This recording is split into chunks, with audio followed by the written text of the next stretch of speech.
ಪ್ರಿಯ ವೀಕ್ಷಕರೇ, ನಾವೆಲ್ಲರೂ ಬಾಹುಬಲಿ ಫಿಲಮ್ನ ಚೆನ್ನಾಗಿ ನೋಡಿದ್ದೀವಿ.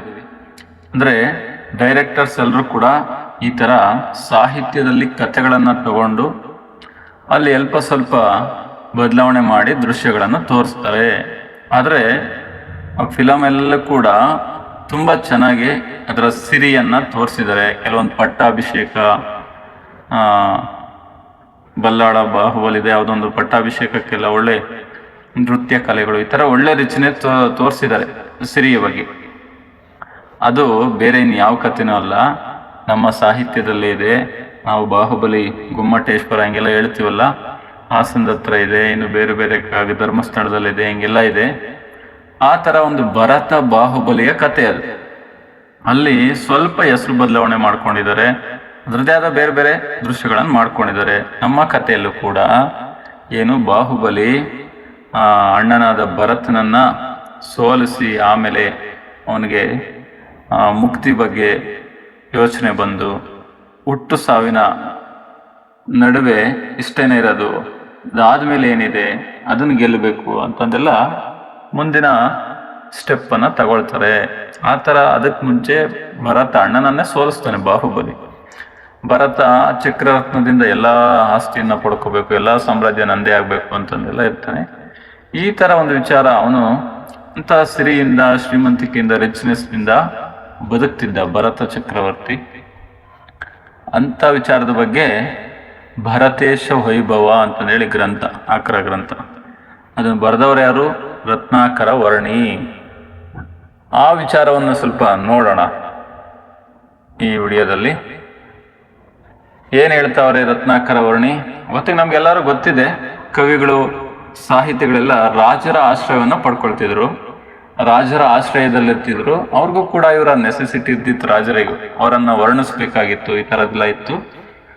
ಹಂಗಾಗಿ ಹೇಳ್ತಾವ್ರೆ ರತ್ನಾಕರ ವರ್ಣಿ ಕವಿ, ಭಿನ್ನಹ ಗುರುವೇ ಧ್ಯಾನಕ್ಕೆ ಬೇಸರಾದಾಗ ನಿನ್ನಾನಾದಿಯ ಮಾಡಿಕೊಂಡು ಕನ್ನಡದೊಳಗೊಂದು ಕಥೆಯ ಪೇಳುವೆನದು ನಿನ್ನಾಜ್ಞೆ ಕಂಡ ನನ್ನೊಡೆಯ ಅಂತ.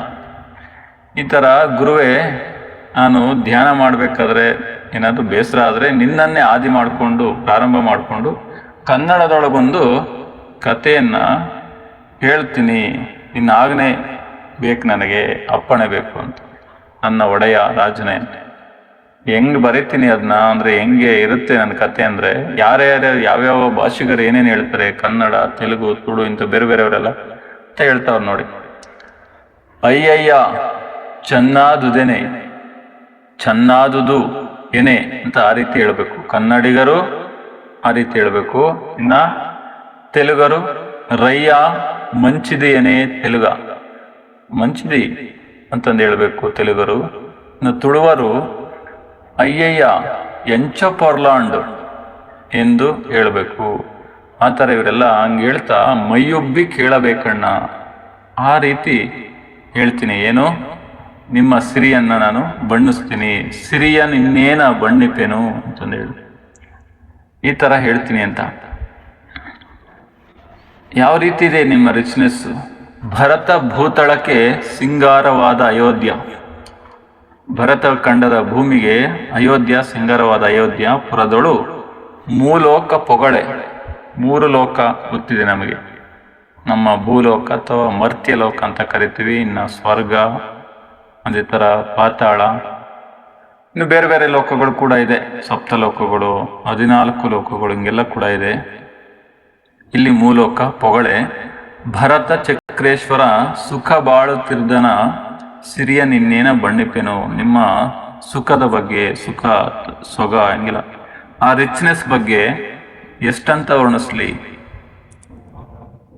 ಯಾವ ರೀತಿ ಪುರುಪರಮೇಶನ ಹಿರಿಯ ಕುಮಾರನು, ಹಿರಿಯ ಕುಮಾರ ಅಂದರೆ ಭರತ, ಬಾಹುಬಲಿ ಇವರೆಲ್ಲರಲ್ಲಿ ದೊಡ್ಡವನು. ಹಿರಿಯ ಕುಮಾರನು ನರಲೋಕಕ್ಕೊಬ್ಬನೇ ರಾಯ. ಮಾನವರ ಲೋಕಕ್ಕೆ, ನರ ಅಂದರೆ ಮಾನವ, ಮನುಷ್ಯರ ಲೋಕಕ್ಕೆ ಒಬ್ಬನೇ ರಾಯ, ರಾಜ. ಮುರಿದು ಕಣ್ಣಿಟ್ಟರೆ ಕೋಪ ಮಾಡ್ಕೊಂಡು ಏನಾದರೂ ಕಣ್ಣಿಟ್ಟ ಅಂದರೆ ಈ ಸಾಮ್ರಾಜ್ಯ ನನಗೆ ಬೇಕು ಅಂದ್ರೆ ಚಕ್ರರತ್ನ ಹೋಗ್ಬಿಡುತ್ತೆ, ಅದನ್ನು ಪಡ್ಕೊಬಿಡ್ತಾನೆ ಅಂತ. ಮುರಿದು ಕಣ್ಣಿಟ್ಟರೆ ಕ್ಷಣಕ್ಕೆ ಮುಕ್ತಿಯ ಕಾಂಬ, ಆ ಮುಕ್ತಿನ ಪಡ್ಕೋಬಾರ್ದು. ಬೇಕಂದ್ರೆ ಆಯ್ತದು, ಆ ಥರ ಅಂತ ಭರತ ಚಕ್ರಿಯ ಹೇಳಲು ಅಳವೇ ಅಂತ ಭರತ ಚಕ್ರಿಯ ಸಾಮರ್ಥ್ಯವನ್ನು ಹೇಳೋದಕ್ಕೆ ಸಾಧ್ಯವೇ, ಅಷ್ಟರ ಮಟ್ಟಿಗೆ ಬಾಳ್ತಾ ಇದ್ರು, ಜೀವನ ಮಾಡ್ತಿದ್ರು ಅಂತ ರಿಚ್ನೆಸ್ ಇತ್ತು ಸಾಮ್ರಾಜ್ಯದಲ್ಲಿ ಅಂತ. ಇನ್ನು ಹೆಂಗ್ ಬರ್ತಿದ್ರು ಅವ್ರ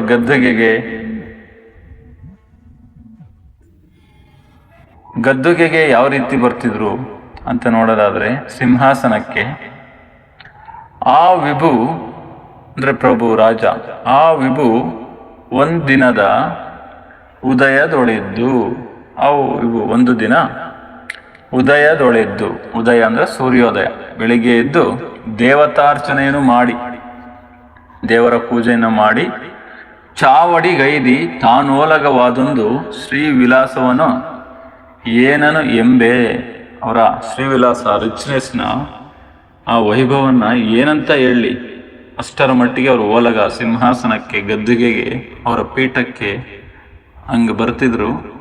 ಹೆಂಗಿರುತ್ತೆ ಅವ್ರು ಬರಬೇಕಾದ್ರೆ ಆ ಓಲಗ ಮಂಟಪವನ್ನು ಏರ್ತಾರಲ್ಲ, ಸಂದರ್ಭ ಎಷ್ಟರ ಮಟ್ಟಿಗೆ ವರ್ಣಿಸ್ಬೋದು ಅಂತ.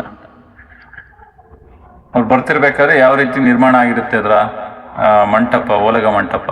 ನವರತ್ನ ಹೇಮ ನಿರ್ಮಿತ ವೆನಿಪಸ್ಥಾನ ಭವನದೊಳು ಆ ರಾಜರತ್ನ ಚವಿ ಒಡೆದೆಸೆದನು, ರತ್ನ ಪುಷ್ಪಕದೊಳು ದಿವಿಜೇಂದ್ರನ ಒಪ್ಪು ಒಂದದೊಳು. ನವರತ್ನಗಳಿಂದ ಗೊತ್ತಿದೆ ನಮಗೆ, ಮುತ್ತು ರತ್ನ, ಈ ಥರ ನವರತ್ನಗಳು ಏನೇನಿದೆ, ಮರಕತ ಈ ಥರ ಅಂತ. ಹೇಮ ಅಂದರೆ ಬಂಗಾರ, ಈ ಥರದ್ದೆಲ್ಲ ಆಭರಣಗಳಿಂದ ನಿರ್ಮಿತವಾಗಿರುವಂಥ, ನಿರ್ಮಾಣವಾಗಿರುವಂಥ ಸ್ಥಾನ ಅದು. ಅಂಥ ಭವನ, ಭವನ ಅಂದರೆ ಆಲಯ, ಅರಮನೆ ಈ ಥರ. ಭುವನ ಅಂದರೆ ಭೂಮಿ ಅಂತ.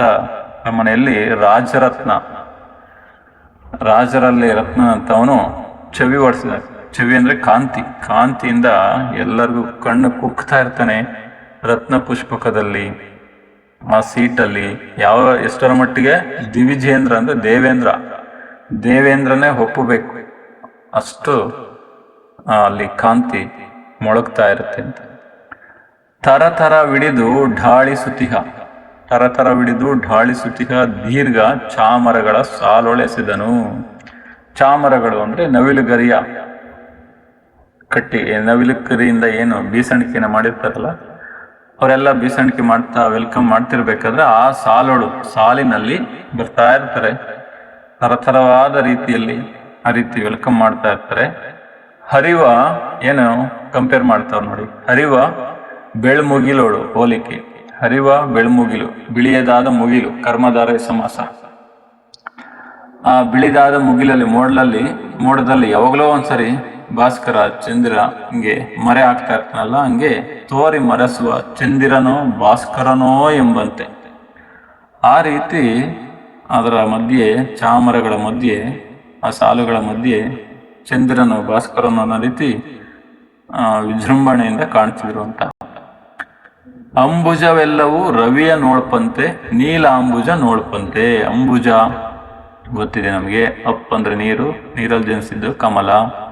ಅದೇ ತರ ಅಂಬುಜ, ಪಂಕಜ ಅಂದ್ರೆ ಪಂಕ ಅಂದ್ರೆ ಕೆಸರು, ಕೆಸರಲ್ಲಿ ಜನಿಸಿದ್ದು ಯಾವುದು, ತಾವರೆ, ಕಮಲ, ಪದ್ಮಜ, ಈ ತರ ಎಲ್ಲ ತುಂಬಾ ಹೆಸರುಗಳಿದೆ. ಅವು ರವಿಯ ನೋಡ್ಪಂತೆ, ಸೂರ್ಯನೇ ಫ್ರೆಂಡು, ತಾವರೆಗೆ ಗೆಳೆಯ, ಸಾಕ, ಹಂಗೆಲ್ಲ.